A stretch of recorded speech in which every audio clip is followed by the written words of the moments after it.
आमचे नेते संदीपजी देशपांडे यांना कुठल्याही प्रकारच्या चर्चेमध्ये सहभागी केलं नाही, कुठेही त्यांना घेतलं गेलं नाही।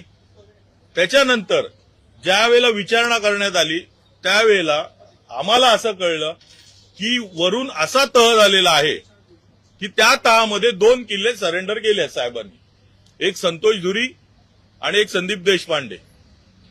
हे 2 किल्ले आमचे सरेंडर केलेले आहेत।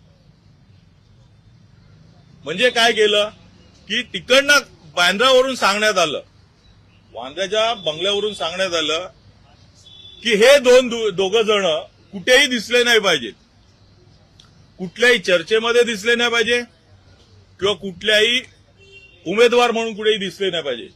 देशपांडे तर काय उमेदवारी करणारच नव्हते, परंतु संतोष धुरी पण कुठे दिसलं नाही पाहिजे, या प्रकारचा तह झाला।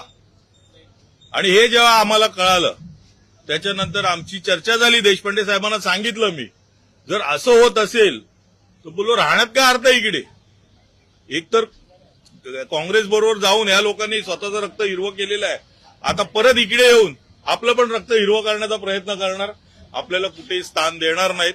त्यापेक्षा मी माझा विचार करतो, संदीपजीचं मन खूप मोठं आहे, ते खूप सीझन आहेत, त्यांनी सांगितलं तो तुझा तू